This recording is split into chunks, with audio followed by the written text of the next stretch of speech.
बुधवार को सर्व ब्राह्मण समाज के नेतृत्व में बड़ी संख्या में ब्राह्मण समाज के लोग कलेक्ट्रेट पहुंचे, जहां उन्होंने ओमदत्त दवे पर हिस्ट्री शीटर द्वारा किए गए हमले के खिलाफ नारेबाजी कर विरोध प्रदर्शन किया।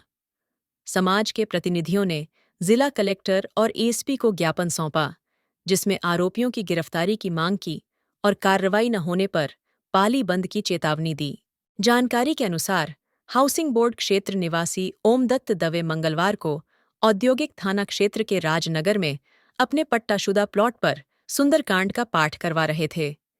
इसी दौरान हिस्ट्री शीटर सुरेंद्र सिंह कुंपावत अपने साथियों के साथ वहां पहुंचा और उन पर जानलेवा हमला कर फरार हो गया। इस हमले में ओमदत्त के दोनों पैर और एक हाथ में फ्रैक्चर हो गए, सिर में गंभीर चोट आई और पेट में धारदार हथियार से वार किया गया। इस कारण ओमदत्त अगले 6 महीने तक काम करने में असमर्थ रहेंगे, जिससे उनके परिवार की आर्थिक स्थिति पर संकट गहराने की आशंका है।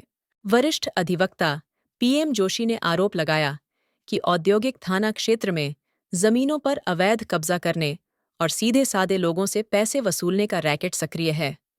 उन्होंने पुलिस पर आरोपियों के साथ मिलीभगत का आरोप लगाते हुए थाना प्रभारी की कार्यशैली पर भी सवाल उठाए। ज्ञापन में पीड़ित परिवार को सरकार की ओर से आर्थिक सहायता दिलाने की मांग भी की गई है। कल एक हृदय विदारक घटना हुई, जिसमें यहाँ पंडित ब्राह्मण वृत्ति का कार्य करने वाले ओमदत्त जी दवे, उनका प्लॉट है, उनके प्लॉट पे वो पूजन कर रहे थे। तब असामाजिक तत्वों ने उन पे जानलेवा हमला किया, पेट में धारदार हथियार से वार किया, दोनों हाथ दोनों पैर तोड़ दिए और बड़ी मुश्किल से वो अपने जीवन के लिए जूझ रहे हैं। उनके प्लॉट पे कब्जा करने के लिए एक सुरेंद्र सिंह राजपूत करके हिस्ट्री शीटर है, उसने कोशिश की, पेपर्स बनाने के लिए उसने कोर्ट में दावा किया कि मेरा प्लॉट है, इस पर कब्जा नहीं करें।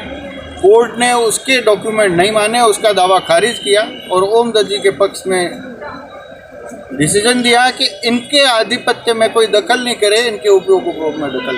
राजेंद्र नगर साइड की जो स्थिति है वो एक ही नहीं है, तो एक सामान्य व्यक्ति थे। ऐसे के ऐसे 50 प्लॉट्स हैं जिन पे भू माफिया इसी तरीके से कार्रवाई करते हैं।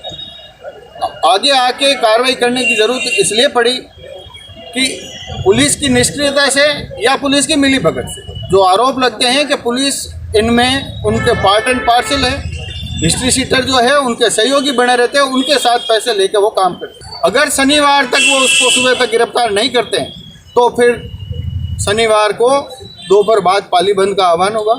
पूरे पाली के हर नागरिक को, हर 36 कौम से निवेदन किया जाएगा कि वो इस बंद में सहयोग दे और वो साथ आवे, ताकि इस अराजकता के खिलाफ पाली लड़ाई लड़ सके। सबके सहयोग की अपेक्षा करती हूँ ताकि मुझे इनको न्याय मिले। भविष्य में इन पर फिर से अगर ये जानलेवा हमला हुआ तो फिर हम किधर जाएंगे। बस उसकी मुख्य आरोपी की गिरफ्तारी और इनकी सुरक्षा, यही है मेरी प्रार्थना सबसे।